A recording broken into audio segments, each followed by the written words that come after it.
getting close to 10:30, our starting time. So I'll ask for the live stream to commence. Great, thank you. So first and foremost, I'd like to welcome you all and hope that you can all hear me. Yeah, great. To this meeting of the Nottinghamshire Pension Board, including John Raisin, who's joining us remotely. Even though he's not on screen, but you can hear us through the audio.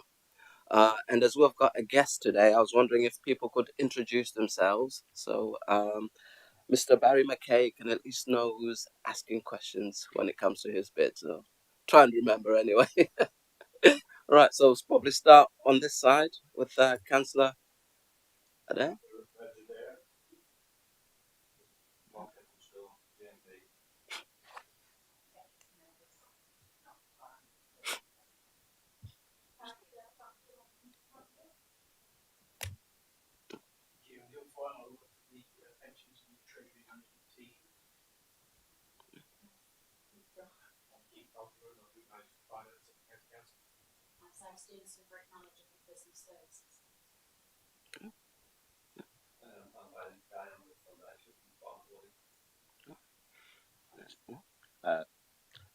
And I'm Noel McMenamin, the administrator for the meeting. Thank you. And I'm Tulani Mulifer, chairing the board.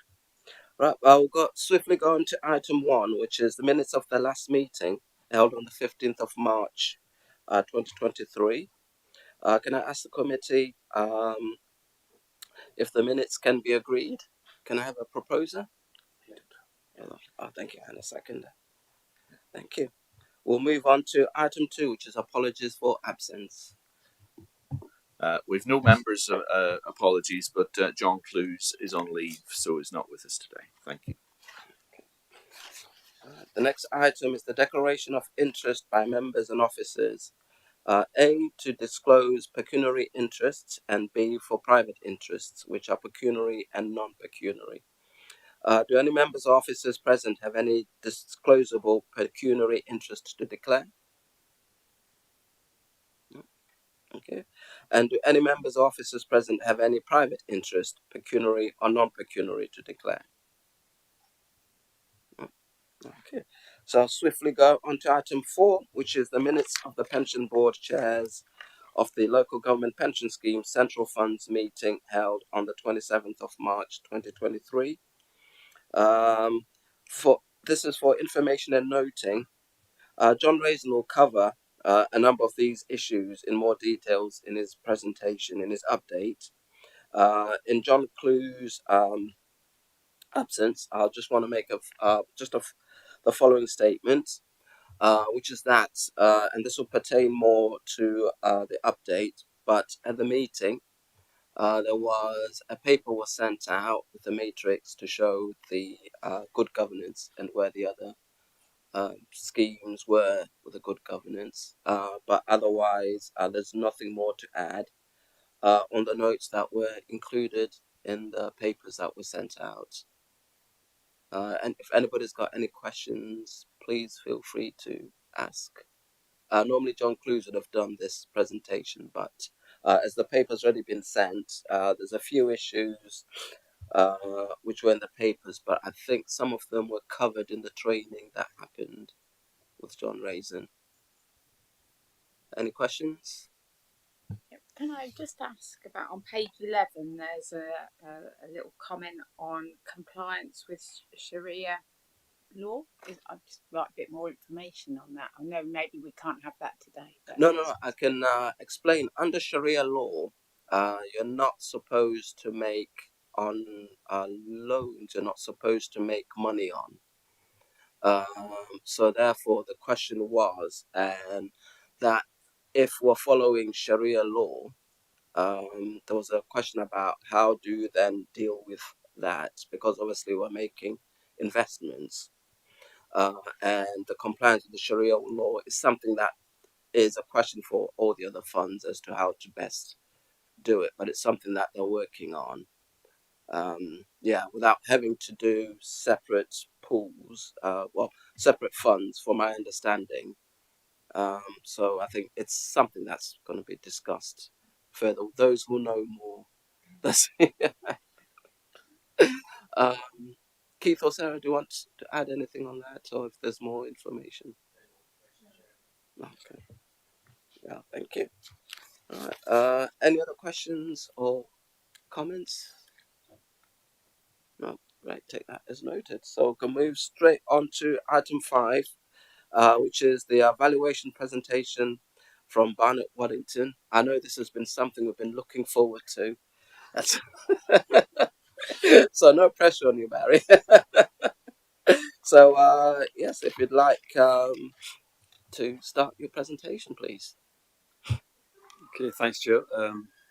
Yeah, no, no pressure. The the the valuation is the biggest project we carry out for the fund, and I'll show you what I'm going to talk about in a second. But just to give you the context, it takes the best part of a year to complete this whole project, and valuation date was actually 31st March 2022. So over a year ago, and under the regulations, you need to complete the valuation by 31st March 2023.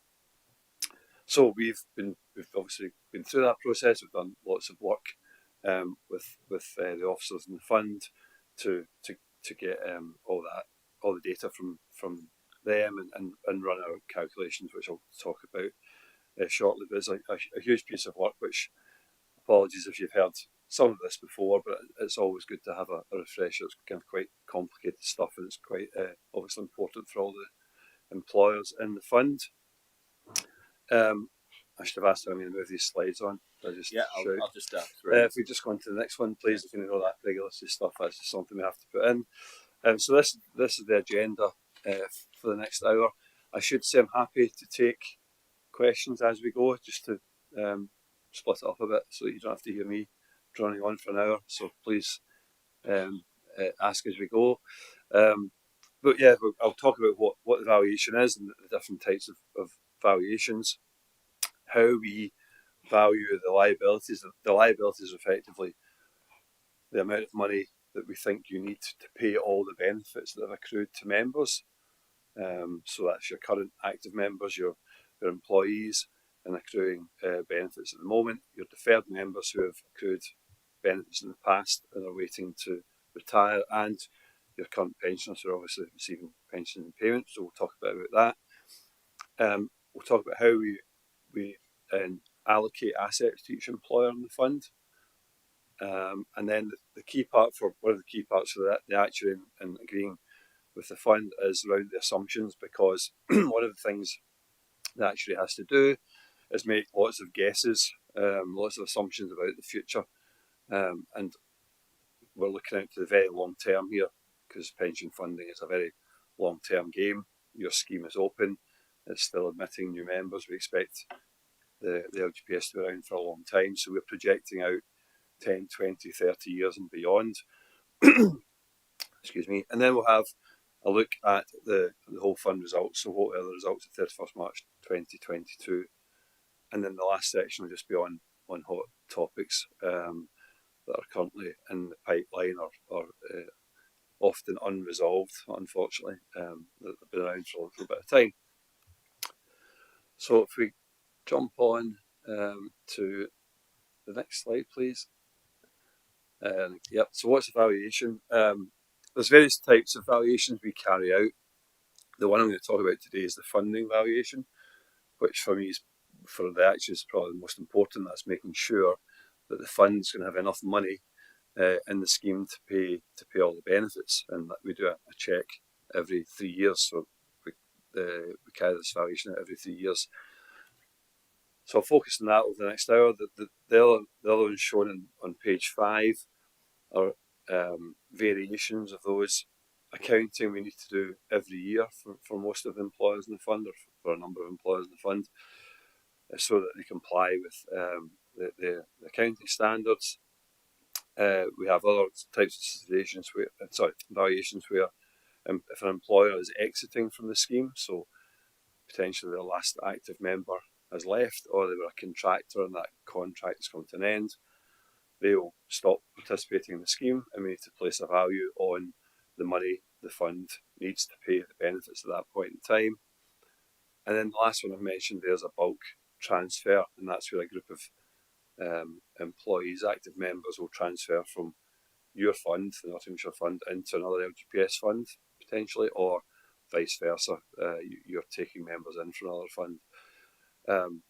And the point here is that for each of those valuations, we use different assumptions, and there's reasons behind that, which I won't go into today, but some of the reason is that the assumptions are prescribed, for example, in accounting.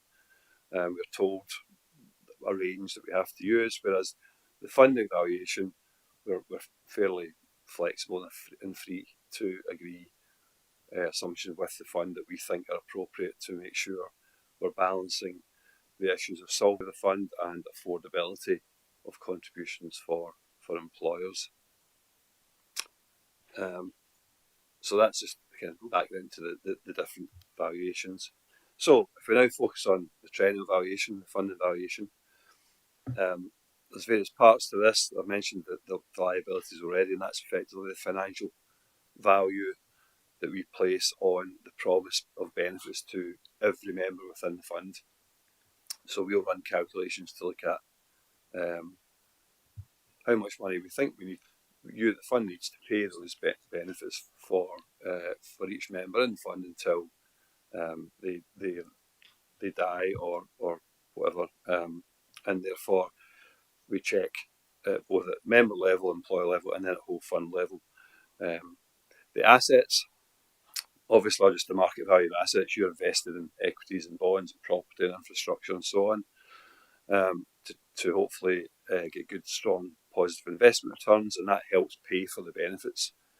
There's two ways of paying for benefits. In the LGPS, one is with contributions flowing in from the employers and employees, and the other one is the assets you're holding plus investment returns.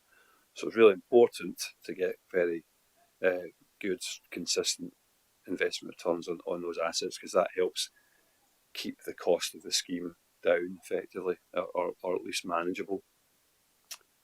But we need to make assumptions about what we think those returns will be in the future, and I'll talk a bit more about that in a second.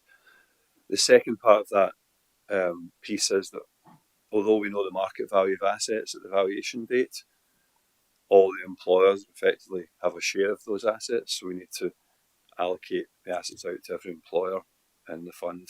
Again, I'll talk a bit more in detail shortly on that, how we do that. And then once we've done those first two boxes, we can then work out the results, the funding position for each employer and the contribution rate going forward for the next 3 years. If we just move the next slide, thanks. So the key outcomes from the valuation are twofold. The first one is that we want to check on the funding position, and by the funding position I mean how much assets are you holding relative to the value that we place on the liabilities. And from that, we know whether the fund is in surplus or deficit. So if the assets are greater than the value we place in the liabilities, then you have a surplus, and if obviously the opposite way, then you have a deficit.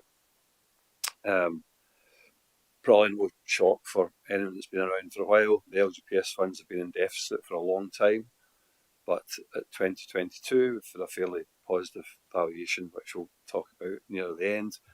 But the LGPS funds in general and Nottinghamshire fund is now getting back to a good place and a very strong position. So the 2022 valuation was really good news, and I'll explain why we're back to that position later on. The second metric is the funding level, so that's the ratio of the assets divided by the liabilities. And if you're over 100%, then that implies you've got enough money at that point in time to pay all the benefits.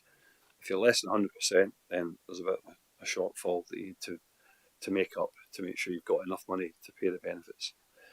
And if we move on to the next slide, then the second element that comes out of this is key for the employers, and that's how much is the scheme going to cost over the next 3 years. So we set the contribution rates in line with the funding strategy statement, and there's two parts to the contribution rate. There's the primary rate. They're not very helpfully named. This used to be called the future service cost, they fairly recently changed it to the primary rate.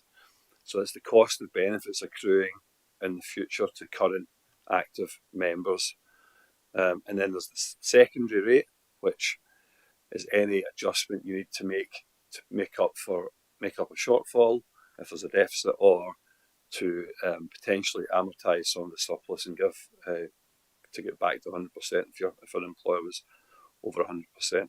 And we do this over a period of time because pension funding, as I said, is very long term, and that period of time will depend on the employer circumstances. So, for example, if you're a council and you're an open employer admitting new members into the fund, we expect you to be around for a very long time.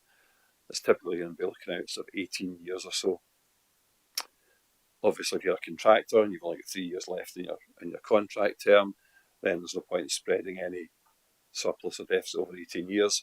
So we use say 3 because that's the contract term. So it's quite specific to each employer, and that's all set out in the funding strategy statement.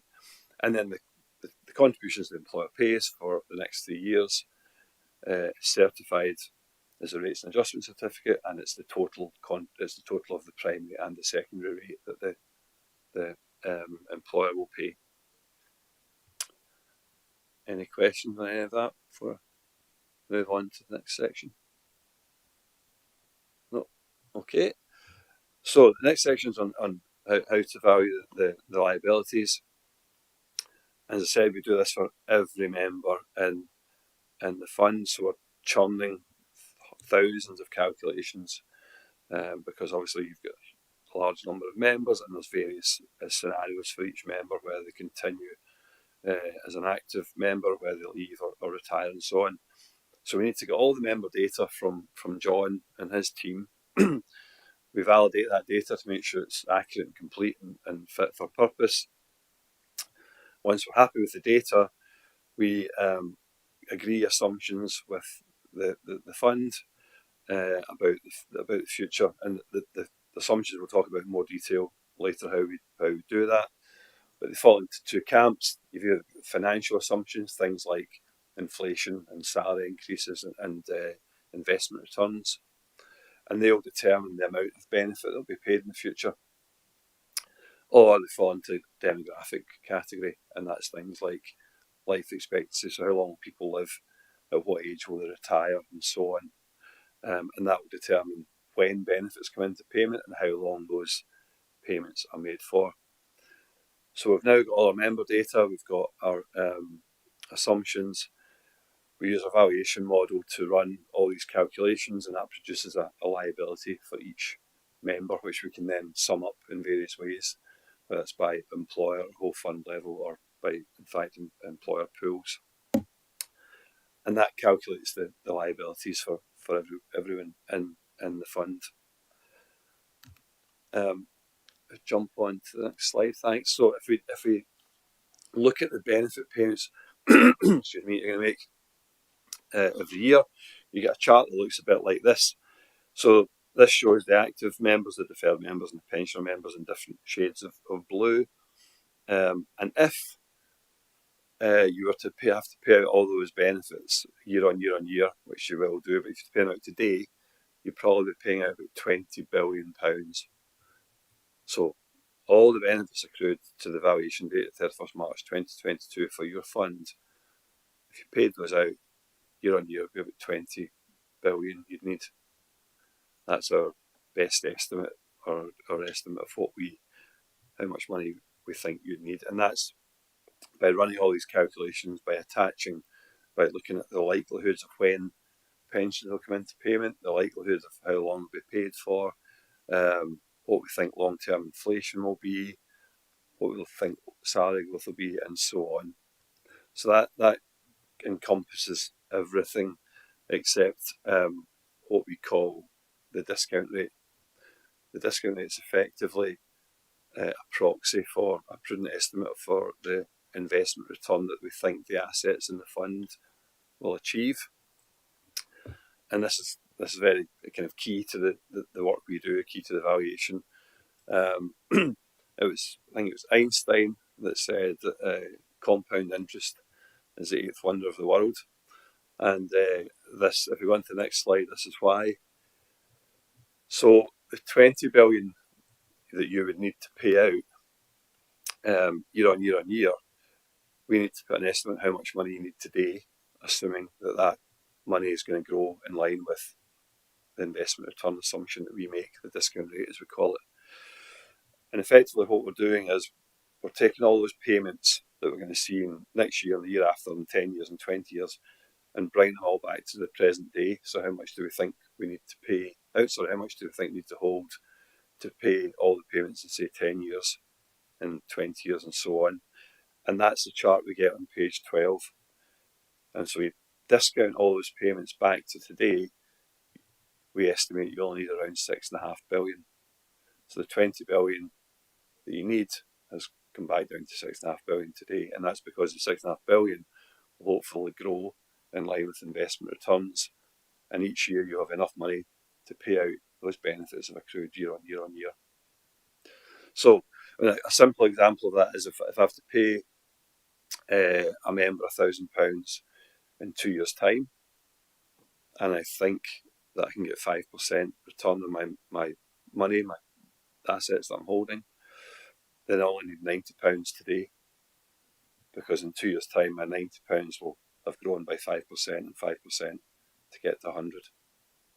So you can imagine if you did that with the chart on page 11 and brought all those payments back, that's effectively what we're doing. We add up all those payments that are discounted to give us this 6.5 billion value. So that discount rate is absolutely key, a key assumption that we make, and for the valuation to place a value on the liabilities.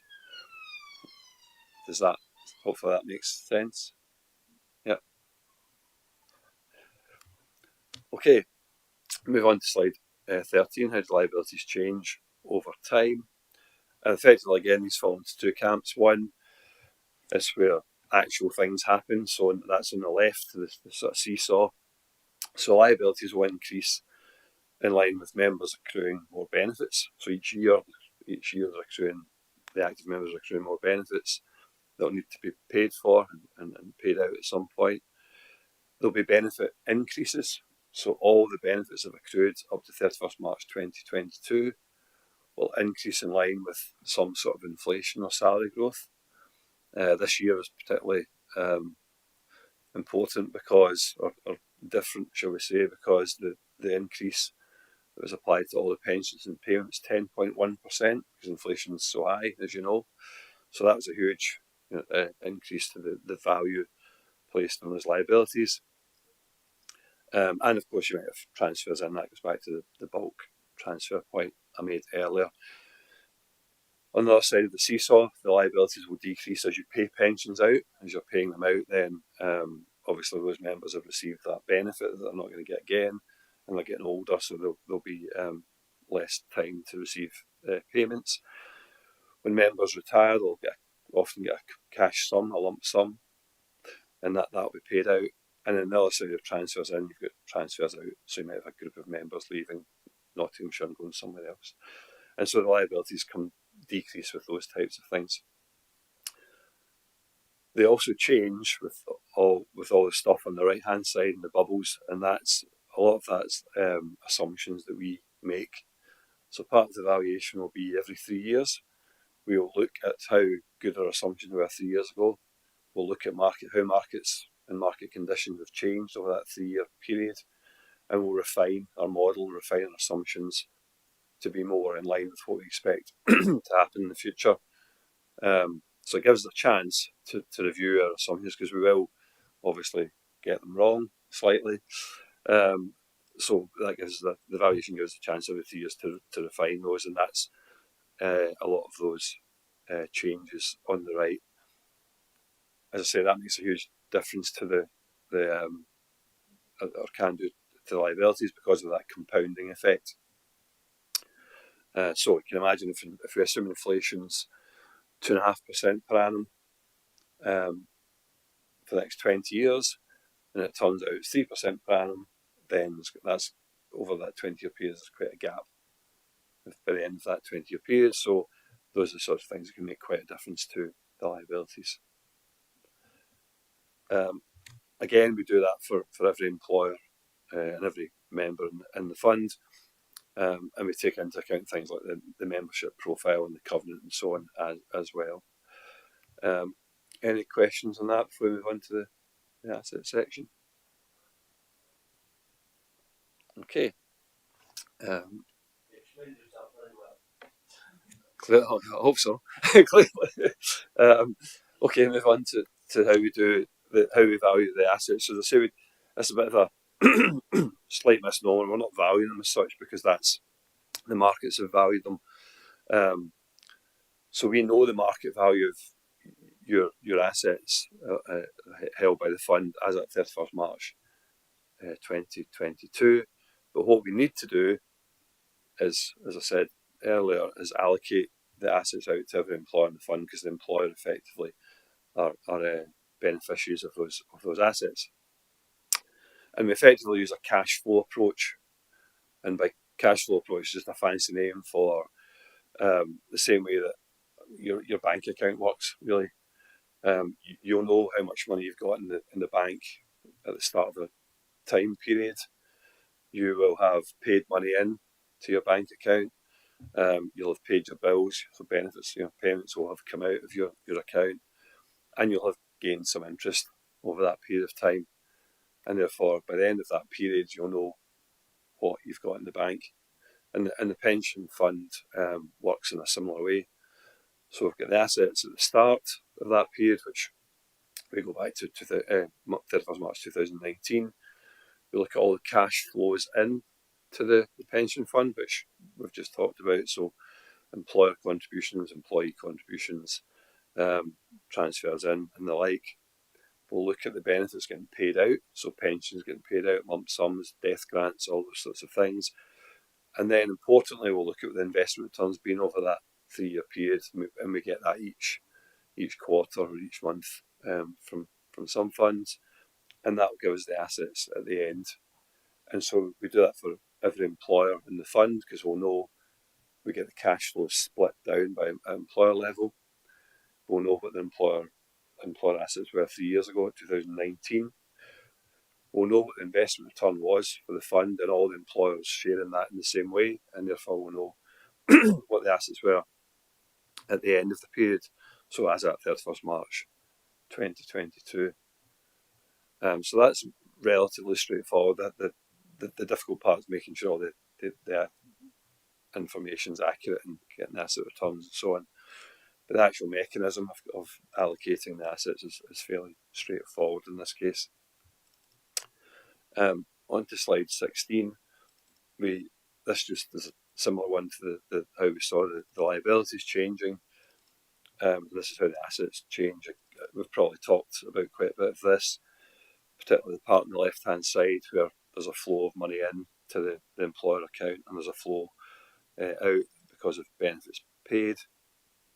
And then there'll be on the right-hand side there's some other stuff. We've talked about investment returns.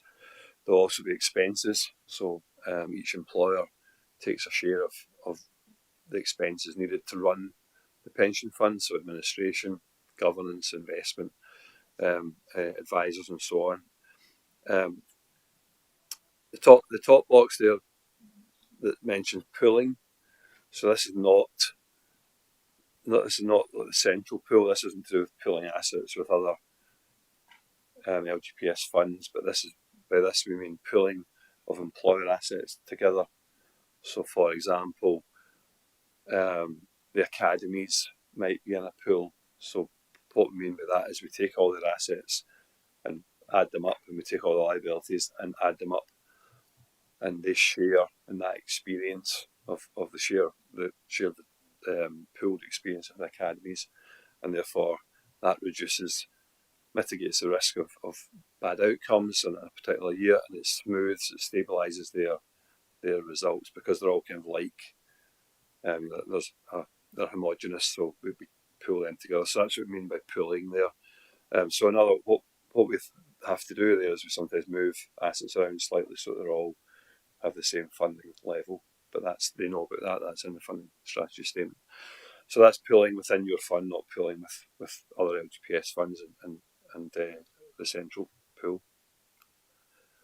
Okay, if we move on to section 4 on financial assumptions, jump on to 18, thanks. I mentioned these assumptions already. These are the 3 key financial assumptions. The discount rate, which we've talked about, that's how we bring all the payments we're going to have to make to a current date, the valuation date. CPI inflation, because that's what pensions increase in line with now.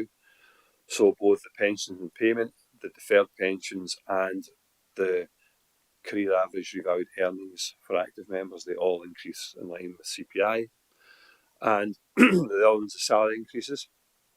So that's for those members who have pre-2014 benefits, so the old final salary scheme, and who are still active members, their benefits will still increase in line with their salary. So salary increases is becoming less important as an assumption because those members are becoming few and far between, but still an important assumption. More so now because of the McLeod Sargent discrimination case, which I'll touch on later. But this is the issue where they brought in the career average revalued earnings scheme in 2014 in this 10-year window. So if you're within 10 years of retirement, you had this underpin. So a member who was within 10 years of retirement would get the better of the final salary pension and the care pension. That was deemed to be unlawful on the grounds of age. And so now they've applied that to everyone. So we need to do that test for everyone, whether the final salary benefit is better than the career average benefit. So the salary increase assumption has become slightly more important again, because that could impact any member now, not just that older group.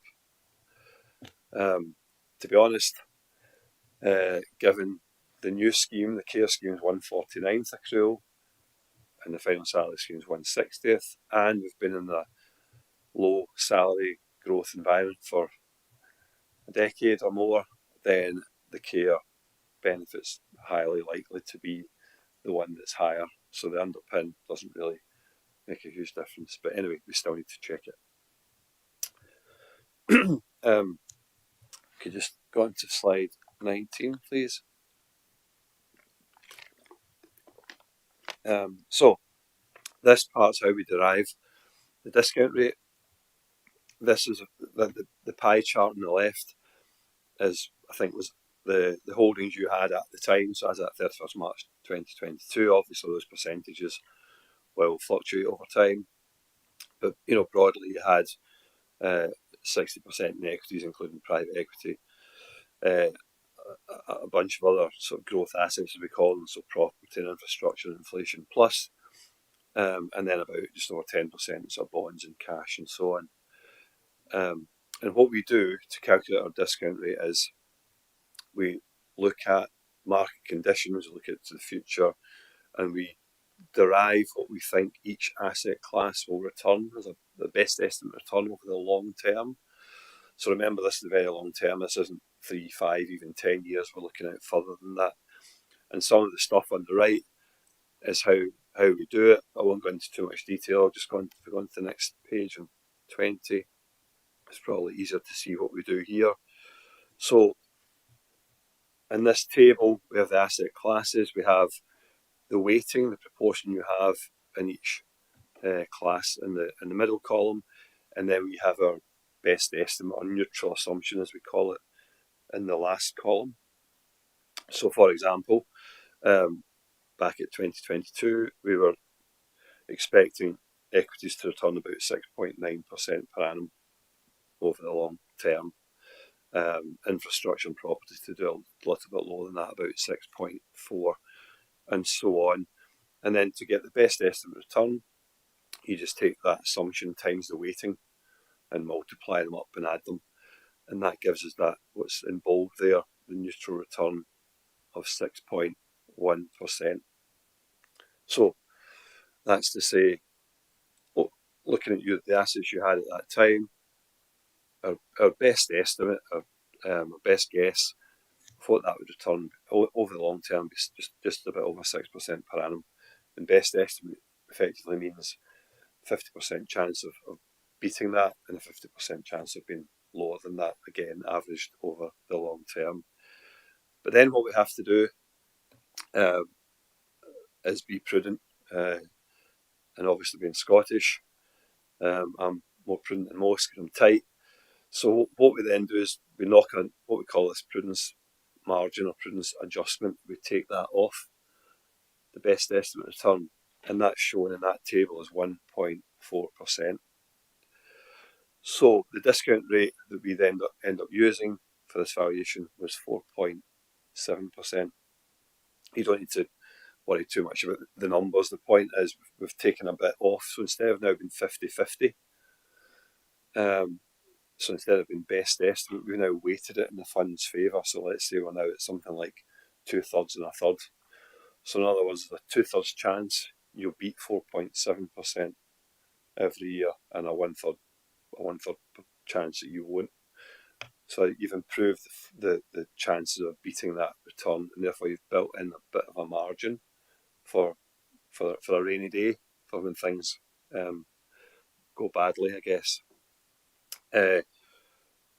You can see in what the bottom part of that slide is saying is it's very similar to what we assumed at the 2019 valuation.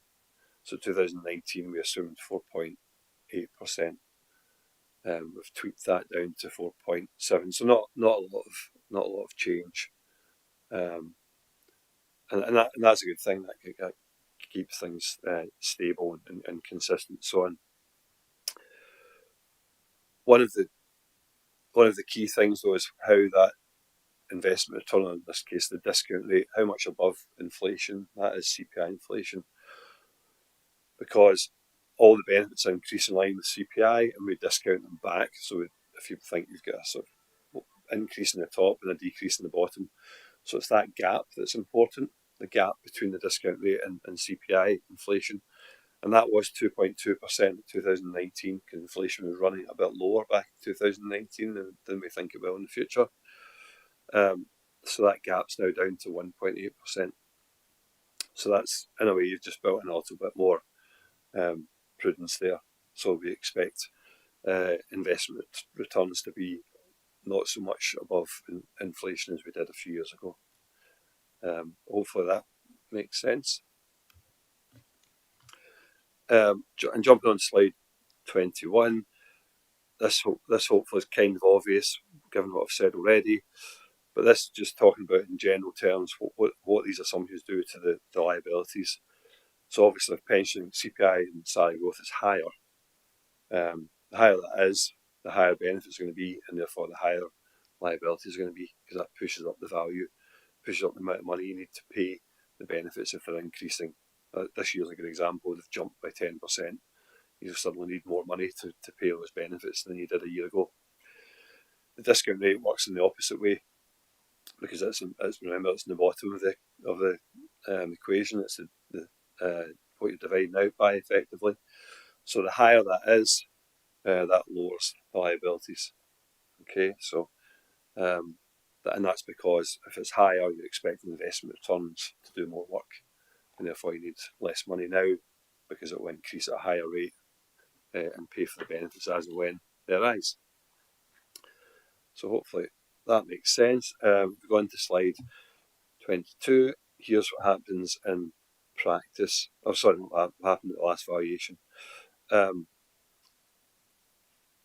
these are assumptions in 2019 in the second column, and 2022 in the third column, and the impact on the liabilities and the contribution rate in the final column. So inflation's up.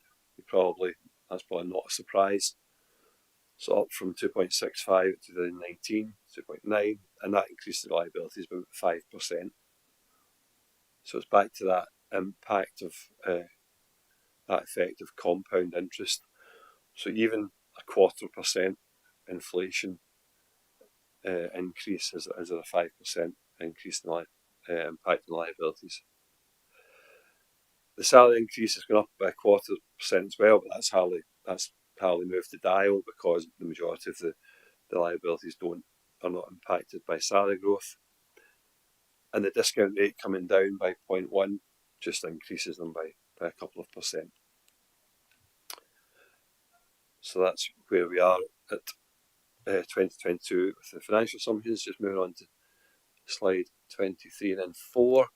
This is the demographics. So the main assumption we talk about here is mortality, or a more positive word, longevity. How long do we expect people to live in the future? Difficult assumption because there's so many factors that play into this. However, actuaries have got better and better because we've got more and more information, more and more data. So we're getting a good handle on how long we think people will live. They got this horribly wrong back in the 90s, thankfully before my time. So, but they underestimated how long people would live by quite a bit, which meant we've been playing catch up.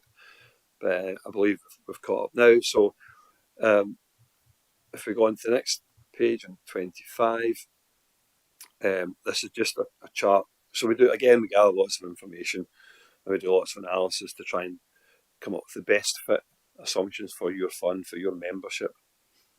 But before we go on to that, this is kind of what's happening or has been happening for the last few decades. This line, this sort of squiggly line, effectively shows the rate of life expectancy improvements since 1980. So the fact that that line's above 0% means people are living longer and longer every decade.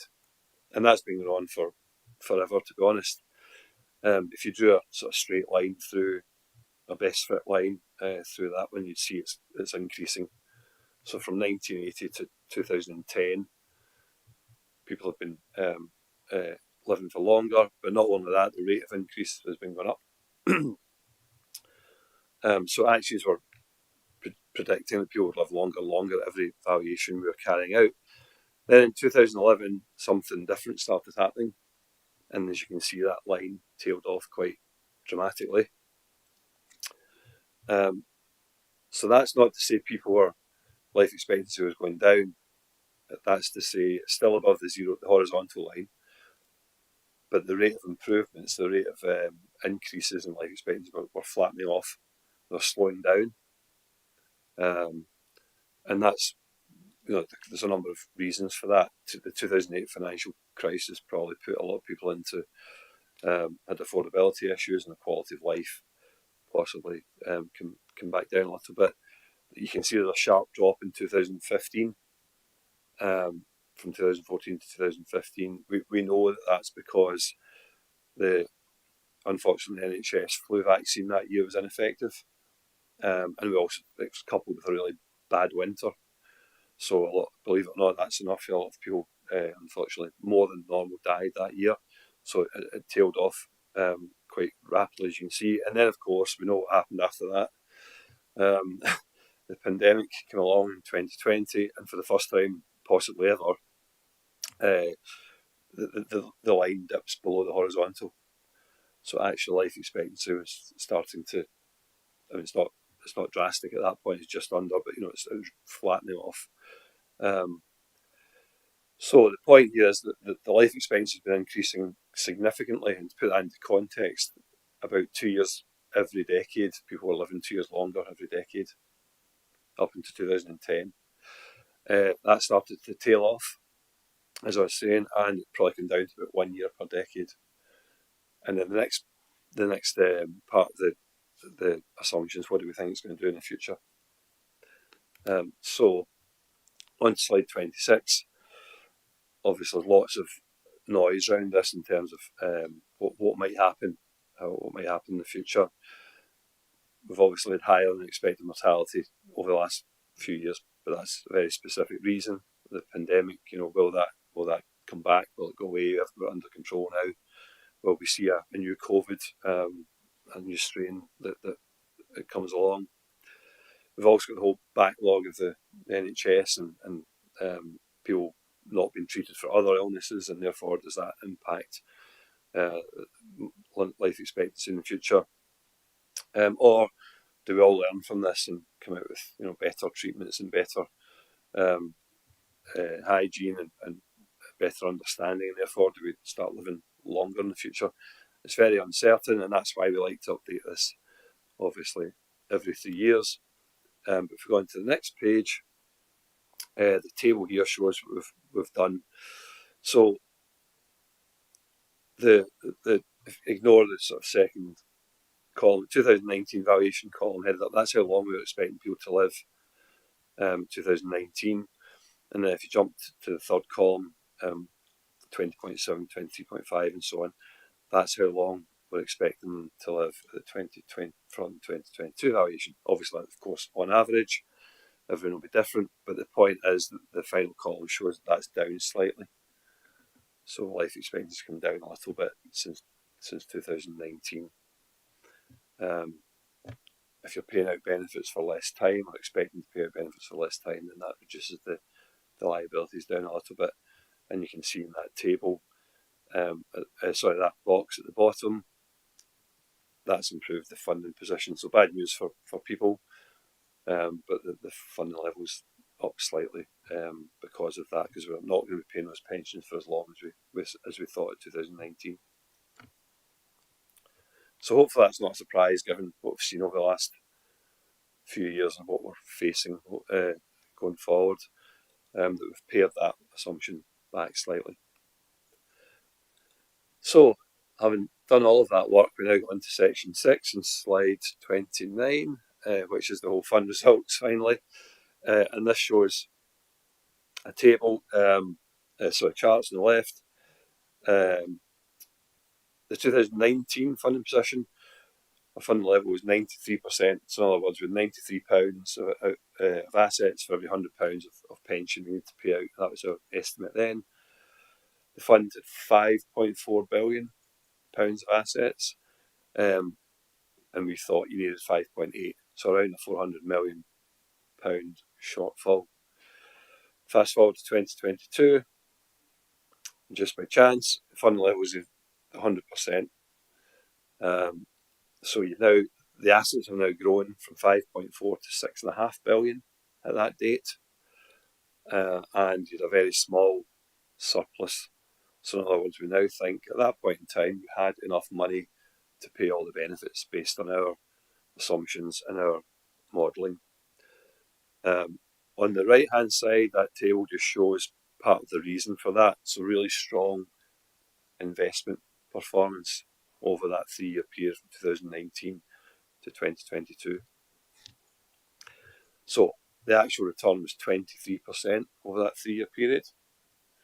We had assumed 15, so that if you think back, we'd assume 4.8, and if you compound that for 3 years, you get to about 15%. So the fund has beaten our expectations by 8%. And of course, that's a very short-term time frame. We're interested in the long term, but that's a really good, strong result.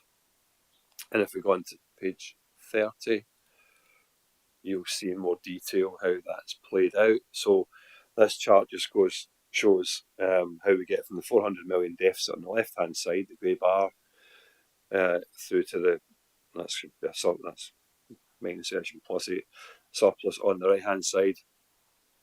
And I've just highlighted a few of the boxes. So strong returns we just talked about, that's added 434 million on top of what we were expecting. So that's in excess of the 15%, 434 million.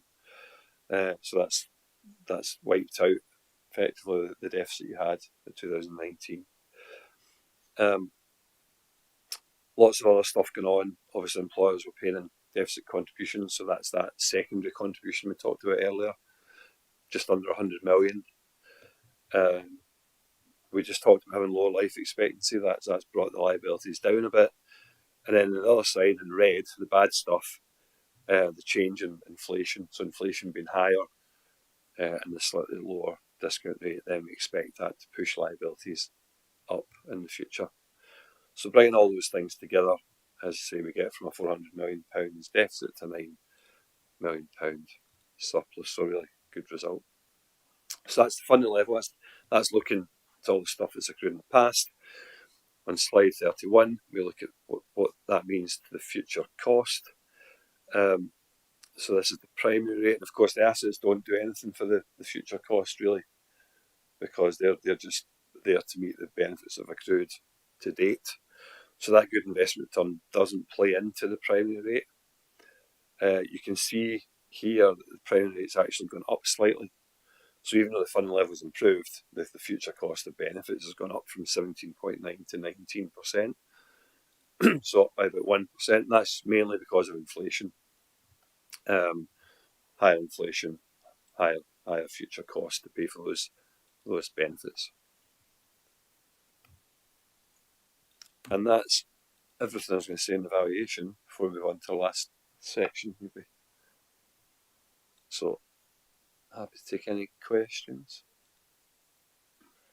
No. That's obviously at some point the evaluation in March 22 will have taken into account what we know so far into this year, that inflation is still higher than even now than what we're expecting just a couple of months ago. So how much do you think your estimates, have they already been looked out for the future valuations, or is it just a short-term dip, and the long-term nature of what you do, is it fairly negligible? Yeah, no, really good question. I should have explained that at the time. So when we if we jump back to that slide that showed CPI inflation at 2.9% per annum, I'm going to sound cocky here, but when I do explain this answer, but what we assumed at 2022, we knew that inflation was going to be high because the inflation has struck at September the previous year. Sorry, September to the prior April when it's awarded. So in the middle of the valuation, we knew inflation was going to be 10.1% the following April 23.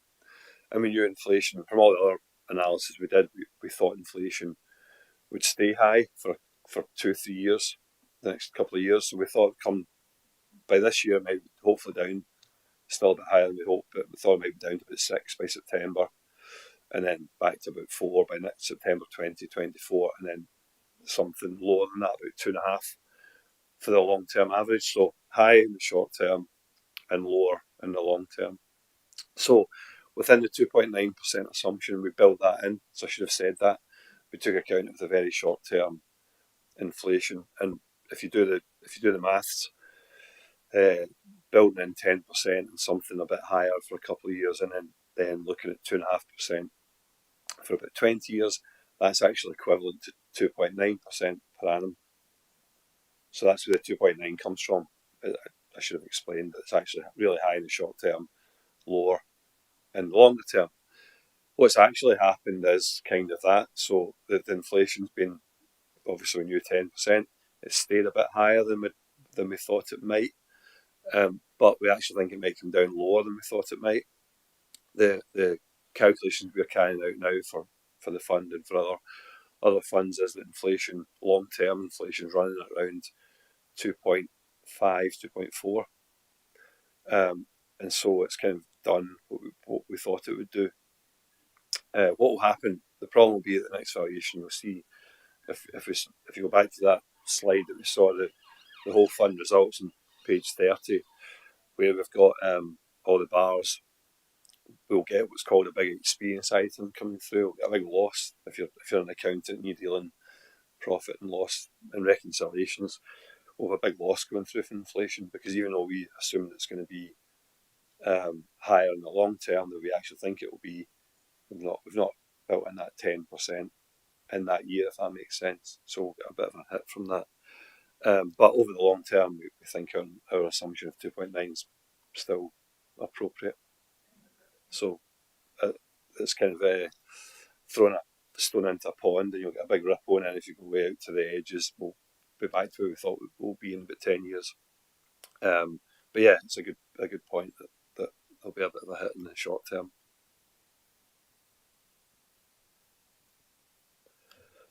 Okay, just going to the last few slides, and this is a kind of roundup of everything that's going on, should have been resolved, hasn't been. all the stuff that the government haven't really moved on as quickly as we would have liked. The first one's this McLeod Sargent case I talked about earlier. So I kind of explained the LGPS impact on the right hand side. So that is that members will now get the better of the career average pension and the final salary pension. We've finally reached a kind of conclusion on that. We have built it into the valuation.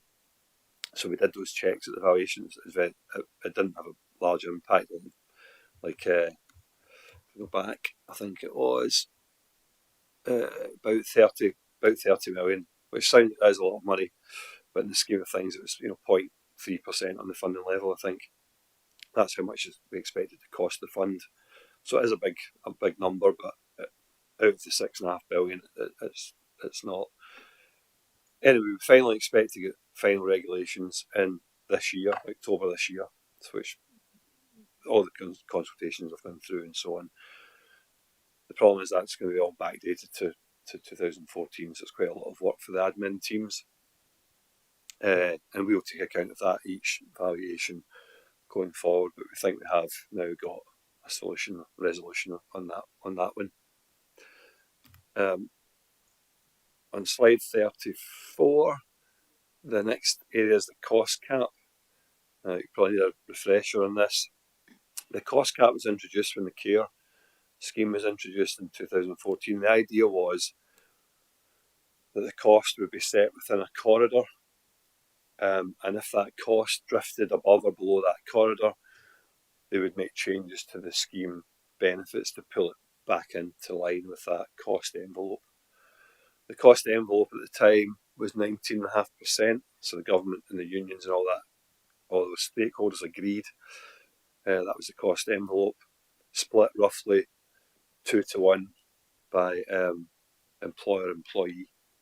So roughly the employer would be paying 13% and the employees would be paying 6.5%. And if the cost increased by more than 2% or decreased by more than 2% out with that 19.5% envelope, they would change the benefits. At the very first time they tested this in 2016, believe it or not, way back 2016, the cost had actually fallen below the 17.5%, so below the cost envelope. And that was largely because salary increases were poor or lower than expected, and life expectancy had tailed off a little bit, as we saw from the chart. And so they were going to have to make improvements to the benefits to bring it back up to 19.5%. But because of the McLeod Sargent case, that stalled everything, because we were waiting to see the outcome of that. Because the McLeod and Sargent case is going to cost the scheme a little bit more, as we just saw, I think yours is about 0.3, but the government department estimated a bit more than that. The government are arguing that should have been within the cost envelope, and therefore that's already costing more, and therefore they don't need to change the benefits because it pulls it back up into this corridor, if you like. The unions are arguing that that's not the case. That shouldn't be included. That's not the employee's fault that the government messed up in this discrimination case, so it should be out with the cost envelope, and therefore benefits should still be improved, and then the McLeod cost should be added on top. The government won the case recently, just a couple of months ago, to say that the McLeod cost should be within the envelope, but the unions are going to appeal. So this whole cost cap thing, which now is 7 years old, has still not been resolved, I'm afraid. On top of that, they had a consultation about this cost cap because they didn't really like the way it worked, because it didn't work the way it intended. I think they came out saying something like, the usual sort of phrase, unintended consequences they hadn't thought of. So we're now going to have a new mechanism in place where the corridor is not plus or minus 2, it's plus or minus 3. And it's also going to take into account what we're calling an economic check. So they'll build in more checks on how the markets and assumptions have moved. I won't go into all the details there. There's lots of stuff you can read if you're really interested. But to summarise, it's a bit of a mess because potentially we're going to have to go back and make changes to benefits from 7 years ago and eventually find out the answers. So it could be another messy one for the administration authority, I'm afraid. But we don't even have a resolution to that at the moment. So one to be revisited at another training session probably. The next slide is on the good governance review. This is quite busy, but there's so many. This is come out of the original idea was whether there should be separation from the council being involved with running the pension fund and administering authority, if you like, and just generally bringing up the governance within the LGPS to a better standard. Not saying it wasn't a good standard before, but that was the idea behind this. Again, this runs back to, I think this was first talked about in 2015. John Raisin will probably correct me, but I think that might be round about when it started. The actual good governance project was started in earnest probably back in about 2018. Heinz Robertson did a project on this, interviewed lots of stakeholders and came up with a report, and now the Scheme Advisory Board have come up with an action plan. But again, not lots seems to have been a bit slow in moving forward. Probably haven't really heard much about this for a year or so. But this slide tries to summarise all the areas and all the potential actions that the LGPS funds and administrative authorities are going to have to take. I guess the key one for you is the fourth one along, skills and training. There's going to be more requirements on training so that you're well equipped to be able to carry out your own responsibilities as a member of the board. And you'll need to evidence that training. I know there's lots of work being done on that already, and it's ongoing. But yeah, that'll be part of what you need to think about. A lot of the other stuff's for the what they call the scheme manager, the fund administrative authority. In the interest of time, I'll move on. John might say more about that. We're almost there. Last two items very quickly. Climate risk on page 36. We've included this within your valuation report and carried out a separate report to basically to test whether the funding strategy and investment strategy is robust to climate change. I'm not saying we looked at 4 scenarios. Scenarios are just that. It's not an exhaustive list. There's lots of other potential scenarios that might come out of climate change. It's a very uncertain area. But the ones we looked at showed that the amount of prudence we've built into the discount rate and the valuation assumptions in general was sufficient to withstand the potential climate change risk.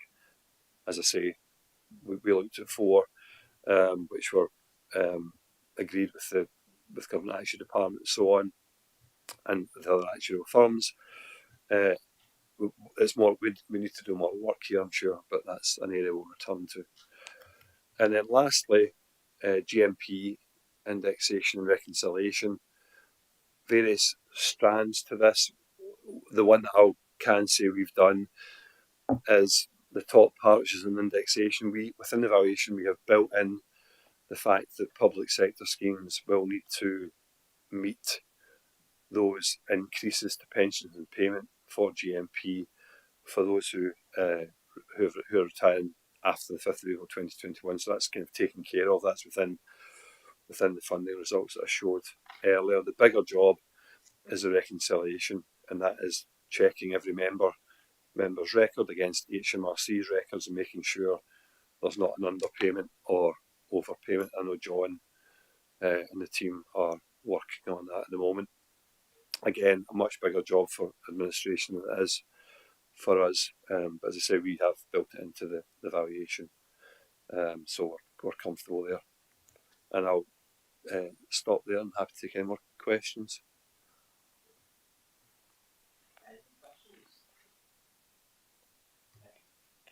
The climate change risk? What is the biggest risk to the fund from climate change, do you think? Yeah.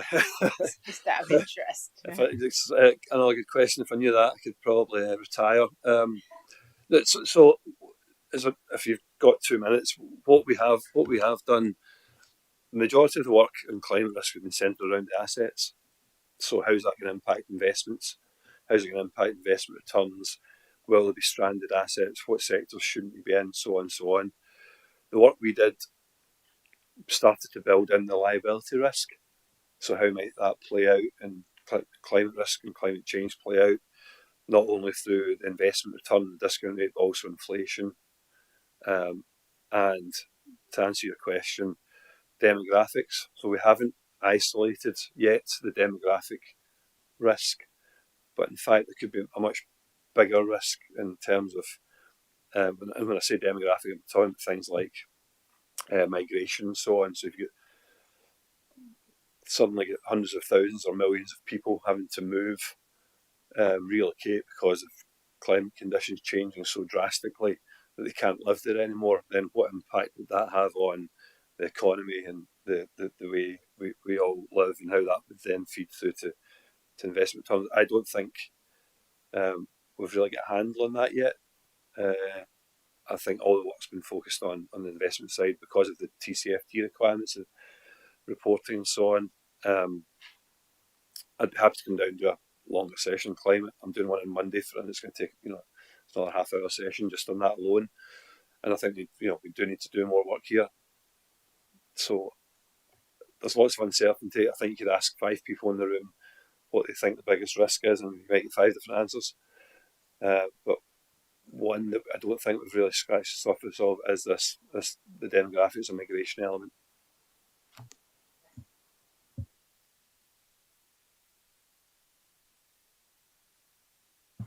Thank you very much for your presentation. I found it very useful. There is a lot to take in and digest. Is it possible to have a copy of the slides? Thank you.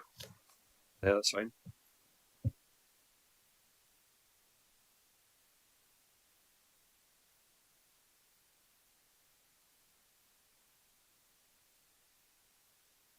Easiest one, which is I know that there have been plans to do a 4-year evaluation, valuation.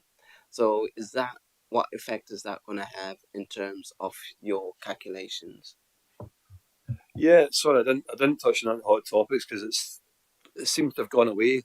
So what Chair's talking about is the Government Action Department wanted to move the triennial valuation, as we call it, to be quadrennial, if that's a word. So they're going to carry out every 4 years in line with the other unfunded public sector schemes. So the unfunded public sector schemes like the NHS, the teachers, the police and fire, they carry out valuation once every 4 years. So 2020, 2024 is the next one, and so on. They wanted to bring the LGPS into line with that. I haven't heard anything again. I haven't heard anything on that for some time. My understanding is we will be carrying out the 2025 valuation. I don't think they've got too many other things to worry about for that to not happen, or to bring it into line, bring the LGPS into line with other unfunded schemes. The sort of natural move would be 2028, because the LGPS will be carrying out evaluation anyway, and by 2025, 2028, and so on. And the unfunded public sector schemes will be carrying out evaluation in 2028 as well, because it'll be 20, 24, 28. So to me, that feels like when it might happen, if at all. But I've actually not heard anything on that for a while. Thank you. I know that, yeah, it was a hot topic for a while, and then it just seems to have died a bit.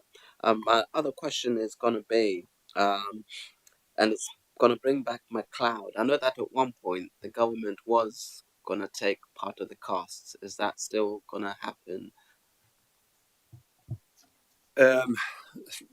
Not that I'm aware of, because this is the case that they've just won. The government has just won, which puts the McLeod costs into the cost envelopes. Effectively, the fund will need to foot the bill, because any member where the final salary underpin bites, in other words, the final salary pension is higher than the care pension, the fund will need to pay for that. Now, whether the government gives them extra money through central funding or not, I don't know. I don't think they are. the way that they would definitely, the government would definitely pay for that is if the unions are appealing that decision. If they win and the McLeod cost sits outside the cost cap, then it might be layered on top, and then the LGPS funds would have a reasonable claim to get more money to pay for that. My final question is going to be, because I suppose it's one of the effects of, I suppose, being 100% fully funded is, and this was a question that was raised a while ago. What happens to the employer's rate and the employee's rate? Does those still stay the same, or will they be a fluctuation over time? Yeah, so we don't want to get too fixated on 100% because it will already have moved, already have changed since a year ago. It changes every day effectively. On the contribution rate side, we try and keep, so every employer has their own rate. They have their own primary rate according to their membership profile, and their own secondary rate depending on their past experience and their funding position. Our job, or part of our job, is to try and keep the contribution rates as stable as possible. So what happened at this valuation was the primary rate, the cost of future benefits, went up because of inflation, and the secondary rate, so that looking to what's happened in the past, came down a bit because they're now better funded, as you say. They've gone from 93% to 100% on average. So one rate's gone up, the other rate's come down, so we've managed to keep them fairly level. But every employer will be paying their own rate, which, as I say, hopefully is similar to what they were paying the previous 3 years. Thank you very much. We got any other questions?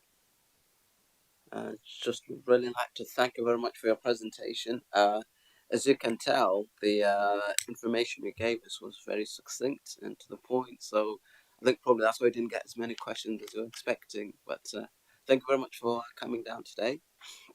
And I'll just do a little bit of presentation. So I propose the following recommendation: that the board consider, and already considered, and comment on the information presented on the LGPS scheme valuation. Do I have a seconder? Thank you very much. And if there isn't any other questions, again, just like to thank you very much for your time and for coming down.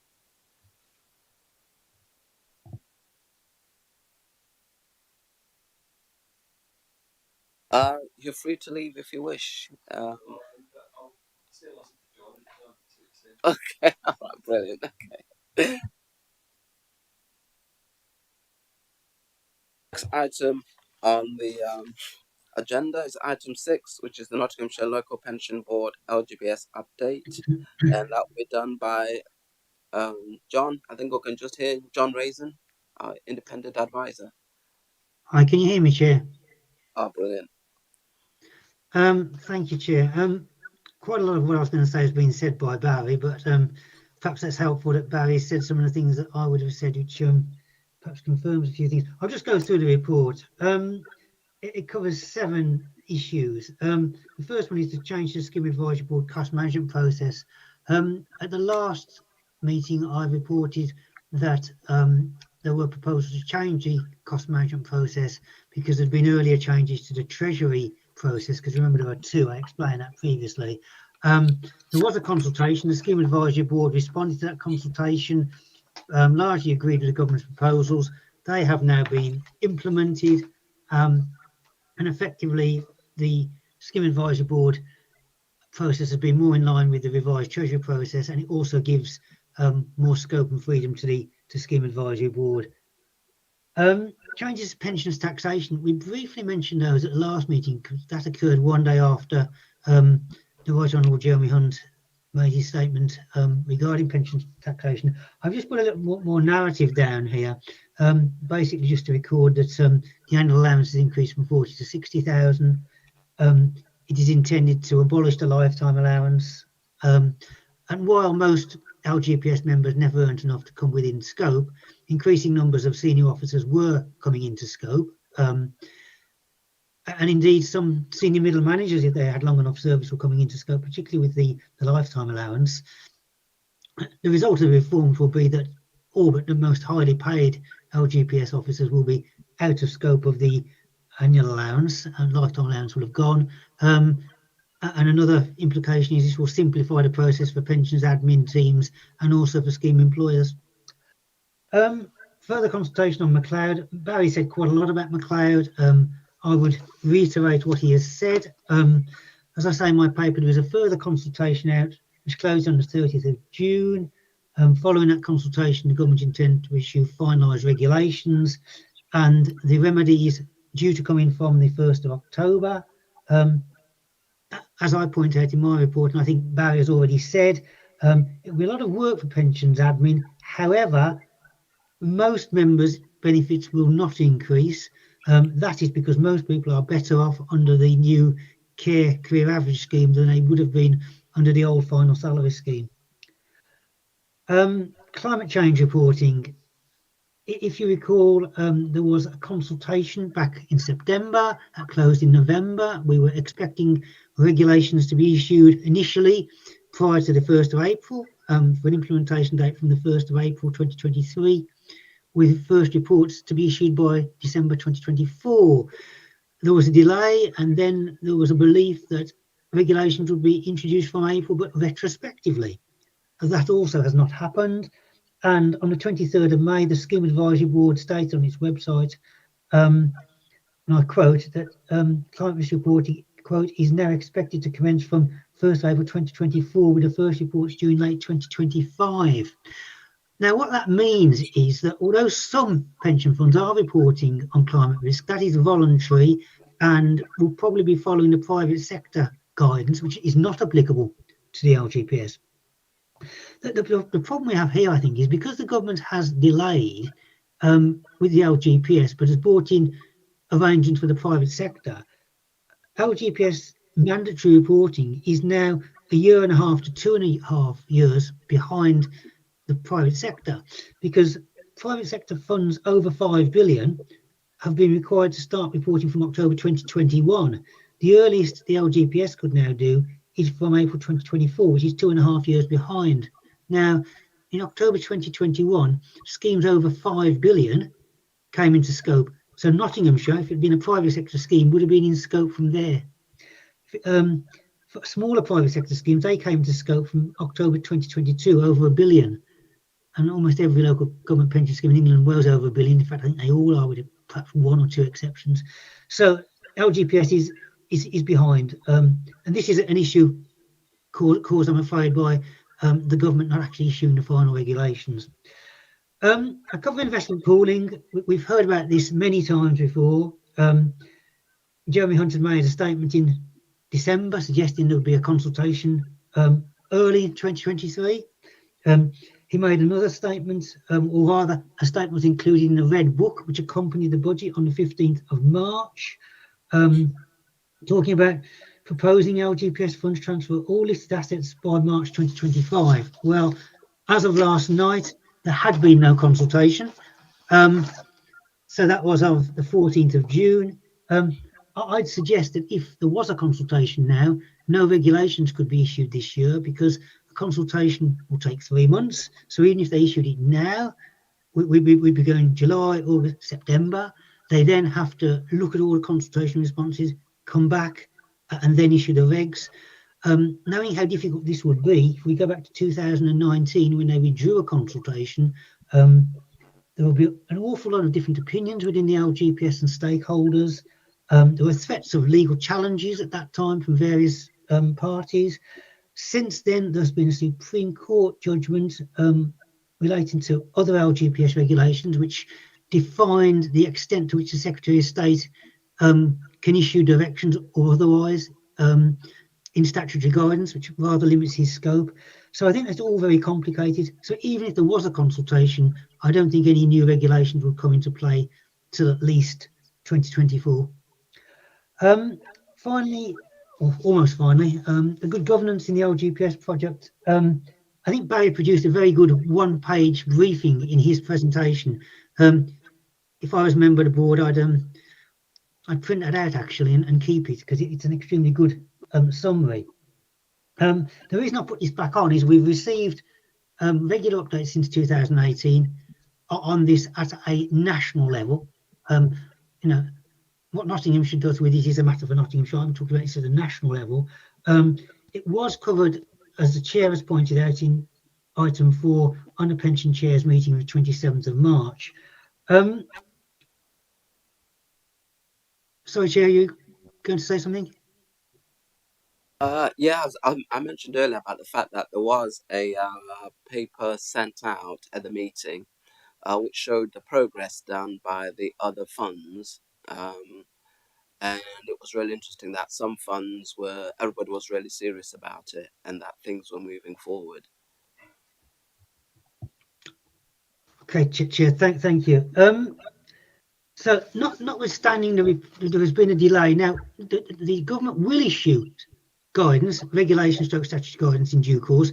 But as with the climate change and investment pooling, there is a delay within the DLUHC, I suspect, because of a lack of resources in terms of the civil servants who actually process these consultations.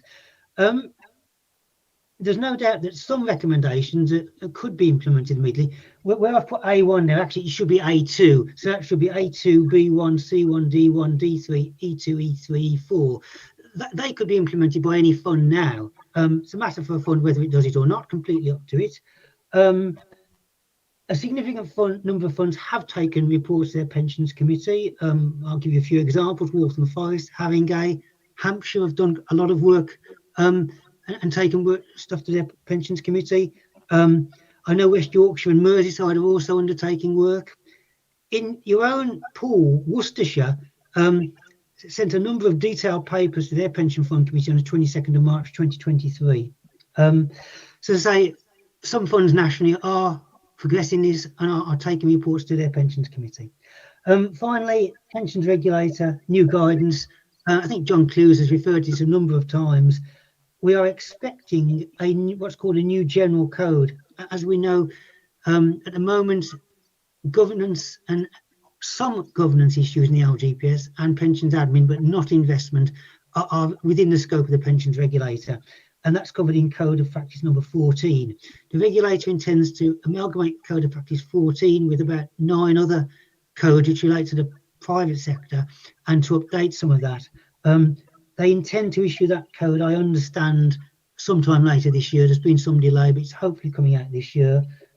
Not all of it will be applicable to the LGPS, because certainly the investment parts it will not be, and perhaps some of the other governance parts as well. But it will require all funds, including Nottinghamshire, to assess, implement and demonstrate their compliance with those parts of the code which are applicable. As I say, hopefully it will come out later this year. That's all I've got to say, Chair. Thank you. Thank you, John. I think, Becky, did you have a question? Yes, I've got a couple of questions, if that's okay. The first one was on the pooling. I was going to ask what proportion of that and assets are with investments are within the pool, and what are the disadvantages of being in the pool for 100%? I think that's a question really for the fund officers rather than myself. I'd have to check, but it's obviously reported to pension fund committee on a regular basis. I think it's sort of just in excess of 30% of our assets currently in the pool. The disadvantages, I guess, are working with others, and therefore there's some element of compromise in terms of the investment opportunities that the pool can develop, because they're being developed across ours and other pension funds requirements. So we have to come to an agreement as to what investment funds the pool will offer. So, I mean, when it was set up, there were identified advantages around the scale. You can offer investment managers larger scale investments, and therefore you tend to get lower fees. So we have been in the pool for about 5 years, and I think it's probably an intention to come to committee just to do an update on where we are and what the future of pooling is likely to be. But as has been said by John, is that we're waiting for some government guidance as to what they would like to see in terms of future pooling. So it's an ongoing development, and it's one that we'll keep a close eye on and we'll report to committee on a regular basis. I think you got another question? Yeah, sorry. The other question was about the Good Governance project. What the plan is for this fund on that, and whether there's a gap analysis or anything that's been done. Okay. Again, yeah, absolutely. So officers have started to do a gap analysis. The difficulty has been we were always expecting that government would come out with another consultation, so it hasn't gone to committee yet. John's advising that perhaps we could start to look in more detail. It's just very difficult to do something in advance of legislation when you expect legislation to come out. So we have done a gap analysis, and I think it's probably relevant that we actually consider bringing that to committee and to board to see where we are with things. Right. So did you have something to add on that? So, no. Okay.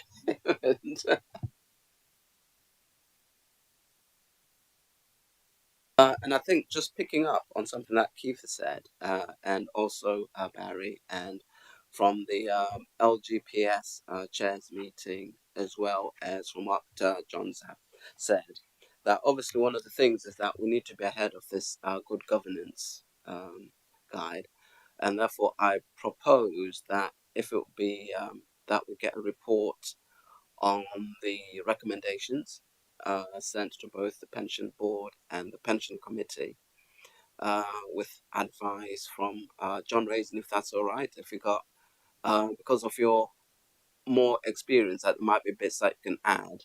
Is that all right?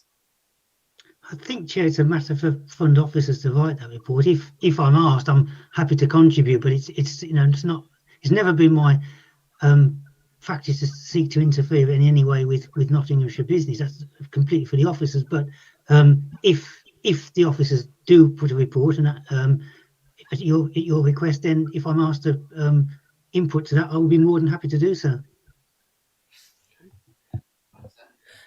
Yeah, I was just going to add one point. Obviously, Keith and I head up respectively admin investment, reporting to service directors.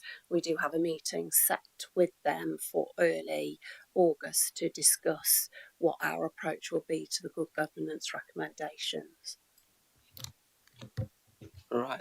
As it's a proposal, can I have a seconder? Thank you very much. And right, so what we'll do is we'll go back onto the main bits, which is that propose the following recommendation that the board consider and comment on the LGPS update, which we've had from John. Can I have a seconder for that? Thank you very much.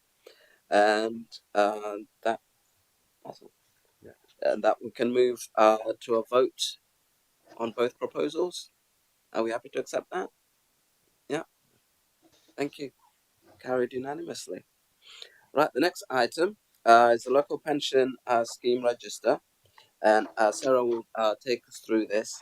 But before I hand over to Sarah, I'd like to propose the recommendation on page 26, which, if you wish me to read out, I will. Okay, all right. Nope, okay, can I have a seconder for that? Lovely, thank you very much. Sarah, if you'd like to take us through the risk register. Thank you. As board members will remember, this is a standard report that has been coming on to the agenda on a regular basis. Rather than actually go through this particular report, I wanted to really give more detail about the review that we mentioned at the last board meeting. So as part of some work that the County Council have been doing with its insurance company Zurich, where we've been looking at risk registers, business continuity and things like that, both admin and finance officers have been working with Zurich to undertake a review of the register. So that's how do we actually write up the particular risks that we see for the fund. Are we separating these out and being clear on what is an operational risk, what is a strategic risk, and what of the current risks are we already monitoring through business as usual, so that we actually focus on what are the risks that need to come to board and committee, and what are the risks that rest with the officers for ongoing review and monitoring. So we have held an initial workshop to start to have a look at the risk register, the way that we write these up, what our mitigations are for risks, and actually following this meeting, Keith and I will be having another discussion over the next steps. So we do have a draft, which we haven't as officers sat and reviewed yet, but we will be doing. But the plan is to come back to committee. We'll go to committee and to board with the revised register and our approach in certainly to committee in October, and whatever is the nearest meeting for the board, which I think is November, to actually present the new register. And what we will be doing there is actually picking out one or two risks and being able to demonstrate to you a much more of a deep dive on those risks. So what is the risk?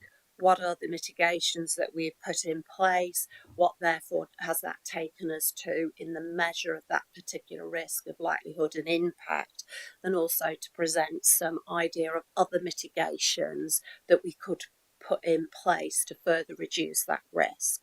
Now, it may well be that some of those further mitigations require funding. It could be that committee and board accept that actually with that level of mitigation in, they're prepared to accept that as a risk ongoing, or they may want to ask for further work to be done. That first paper will show you what a deep dive would look like, and then we would be asking both the board and the committee to select one or two risks that they would like us to come back with a deep dive going for future meetings. So I think we've recognised that the register as it stands is, whilst it's a lot of information on there, it probably isn't properly reflecting the risks, the mitigation, the actions that we're taking to reduce those. So that's what the review will do, and you'll get updated risk register, as I said, in the meetings in the autumn. We also plan to run some training. Certainly, we've got a date proposed for the committee, so I'll need to work with Talani to select a date for the board, where we will invite Zurich Insurance to come and support the training, and therefore you can ask some further questions and things about the approach that we're taking. Thank you.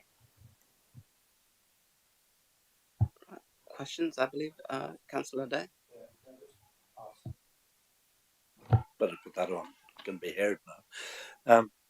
I mean, I know this is very relevant to us as a board, but I think to me, it's more relevant to the committee and what the committee, because that's the executive part of the real executive part of what happens to the fund. So is all this interaction that we're getting briefed on today or told about today, has that actually gone through committee? Because I think that's where the real importance is, because of the committee's duty to the pension fund. So the committee are aware of it, because a very similar report has been to committee. We've advised the committee of the review that we're doing, so the chair and vice chair, but committee members are aware, and it's on the committee work programme to report back in October. Thank you. Any other questions? As usual, I've got a couple. The first one is there was a mention of a planning day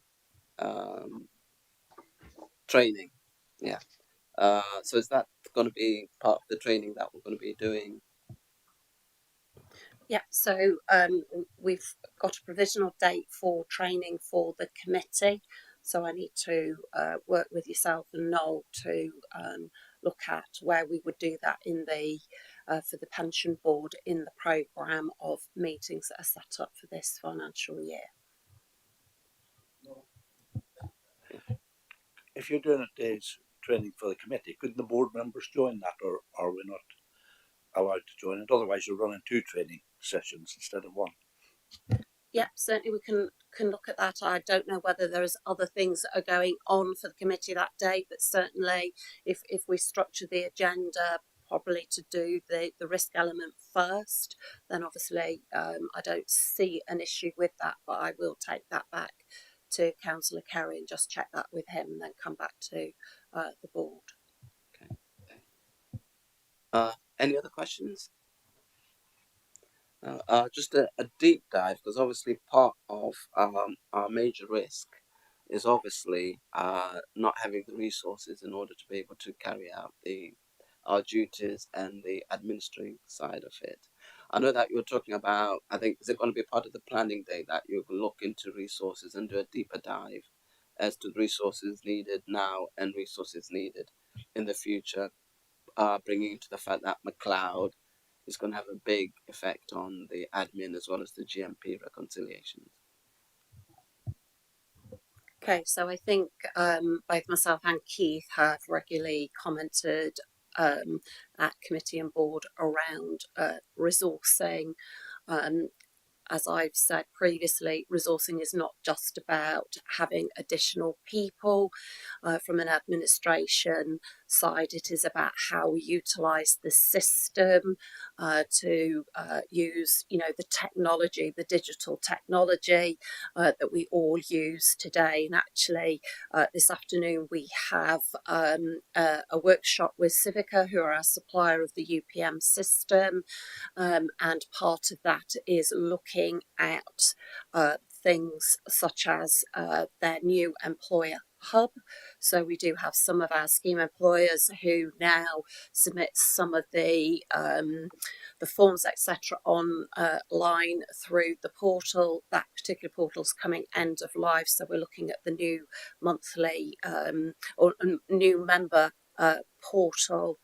Obviously, with McLeod, we have done a lot of collection of data. We do have some additional posts that have been approved by committee and have funding for McLeod. You'll also know we talked about issues with recruitment. Rather than retention, it's recruitment issues that we have. We have had 3 new starters more recently on the admin side. We also are in discussions to actually create some apprenticeship roles. So we do have an identified provider to do the pension administration apprenticeship. And we have conversations taking place with East Sussex, who have already several people who are doing the pension administrator apprenticeship. We think that is a way where we may be able to appeal to a wider selection of potential applicants, because they get professional qualification as part of that employment. And we are also going to, or intend to, offer that out to our own team currently. But we have to have a look at how we do automate our processes. So, as you'll know, we've been doing data audit and improvement work over a number of years. McLeod has then added other data conversations, discussions around that, as has GMP, etc. But we are also mindful now of potential for cyber attack, looking at business continuity. So we are looking at how do we mitigate against that type of thing. So another activity we currently have planned is to move out of the county council's data centre to a hosted environment, to put that within the data centre of Civica themselves, so that we have that, that continuity ongoing, and then we build on that with the other modules. It is this balance between delivering a business as usual and a transformation and a change program at the same time. But a lot of funds, has been discussed at conferences, are having issues in recruiting and retaining, but also lots of organisations, other businesses, are having issues with recruitment. So we're trying different routes, but absolutely resourcing will be one of the deep dive risks that we respond to. Thank you. Actually, I was just going to say that I realised that a lot of work you're doing with Civica, and I wanted that to be kind of brought to the attention of the pension board. So thank you for answering it so fully. Becky?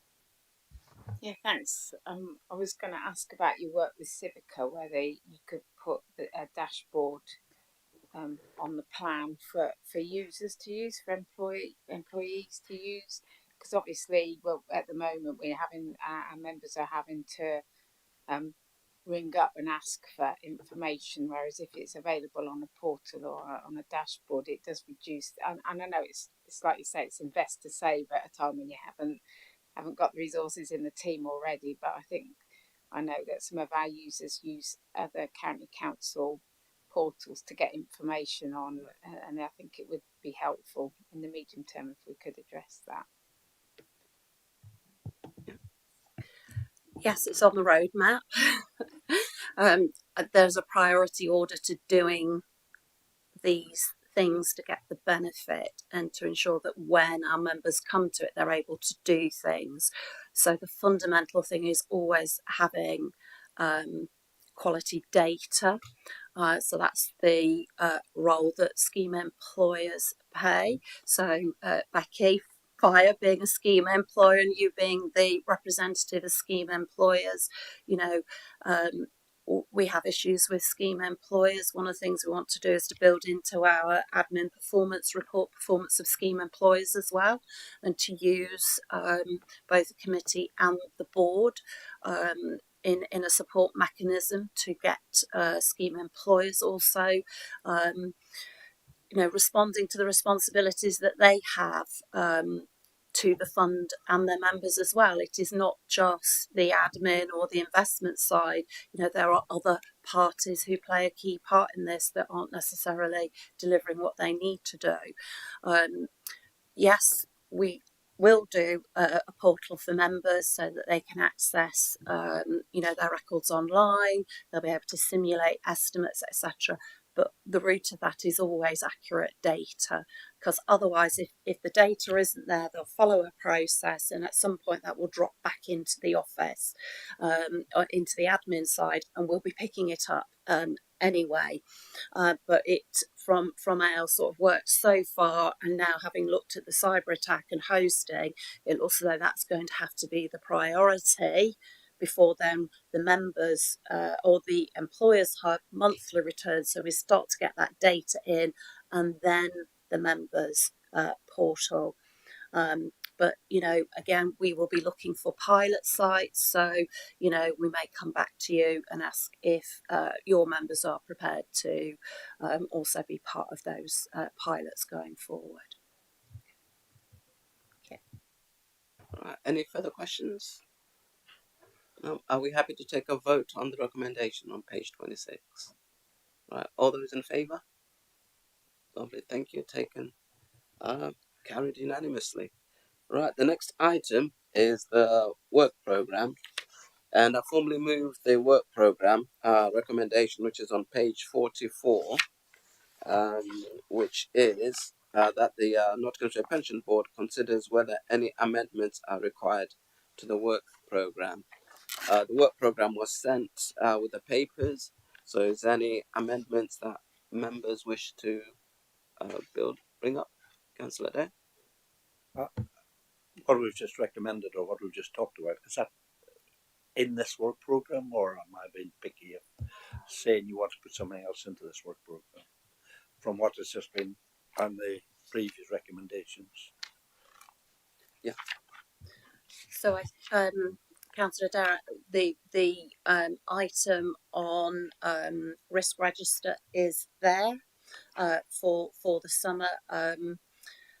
I think at the time this was put together, we haven't got the meeting date, so I think that we need to go back to the work programme and actually change those summer 2023, autumn 2023 to actual meeting dates. So yes, risk register is on there. Transformation Pension Administration update report, that is on there as well. Good governance is on as an item to be placed. So I think following the meeting that Keith and I have with service directors, we'll be in a position to actually place that onto the agenda against a meeting date. Becky? So I just was going to ask about looking at communications with members, whether we can do something on that, because I know you used to do a lot of road shows and things that's been put on hold a bit because of your issues with your, and I get your staffing issues, but there's a bit of a void of information coming out, and whether we could look at that at some point in the future. So, Okay. I'm going to lose my voice, I think. So I think absolutely communication is a key thing. And again, I think this is a role that scheme employers play as well in communication. The fund has a website that we've done some work on more recently. With the annual benefit statement goes out an information leaflet. We try and make or utilise that leaflet to draw attention to things as well. Also, we've been looking at the annual benefit statement template to see what additional information that we can provide to members as well. But given resourcing, given digital, there is now an increasing expectation that members will come to self-serve on the website. There's a huge amount of information there, and a lot of the questions that we do get could be answered if members go there themselves. But I think also when we get to the point of launching a members portal, there should be some messaging facility in there. And one of the other things we were looking at is chatbots. Now, I think they're a bit like Marmite, love them or hate them, but actually some industries make very good use of those. So I think we need to have a look at that as well. But we did have a communications officer appointed to us. I think we've just recently had a replacement, so we will be looking at how we can, work with him from a comms perspective. But there will be very specific comms out about McLeod, GMP, pension dashboards. But I would encourage members to also self-serve as well. Thank you very much for that. I mean, can we be conscious though that it's not a case of one size fits all regarding this one, because we deal with all levels of people, different education, etc. So please keep in mind that it is user friendly, and it's got the information that they need to get at is easy to get at. So thank you very much for that. Cheers. Obviously, the website itself has to comply with accessibility standards, but absolutely, we're not saying that people shouldn't ring us, but I think also often people ring rather than self-serve. But absolutely, it needs to be a wide set of comms to meet the diversity of our membership. as per usual, any other questions? As per usual, I've got a very interesting one for you. It was something that was brought a while back, which is obviously with the fact that people can now sort of move their monies before they retire. Are you still going to have the retirement roadshows whereby you go and you can take people through what's coming up for them when it comes time to retire, or is it going to be more about the self and using the So we haven't run any specific retirement road shows, certainly since I've been in post, which is back to 2000 and probably 9-10. We used to have a series of road shows that were run by the Prudential, who operate one of the in-house AVCs that members can contribute to. But again, they are not running those services anymore. I think what we would look to do is ultimately have some webinars, that type of thing, that people can watch on the website, or they can actually participate in. But initially, from a retirement perspective, obviously members will go to their scheme employer. There's different types of retirements, aren't there? There are those that, ill health retirement, there's flexible retirement, there's full retirement, there's retirement following redundancy, and a number of those processes are supported by scheme employers. We are, from a scheme employer perspective, we have strengthened our employer support and compliance team. They are working now with individual scheme employers to also bring their data up to date. and we have had some initial discussions about moving probably into some form of a business partnering role, where depending on the level of membership, you know, you may move to having quarterly account meetings, that type of thing. But that's very much in its early stages of discussion. But employers themselves have direct contact with named individuals within that team if they've got members themselves going to them as the scheme employer. Right. Thank you very much for your full answer on that. As I say, it's something that I know you used to do, and just was wondering whether it was still an option. But I like the idea of the webinars, because I think those would really be would work very well. Right, and I think if there isn't any more questions, no, I'll conclude the business of the board meeting. I'd like to thank all members and officers for their contributions formally, and I formally close the meeting. Please end the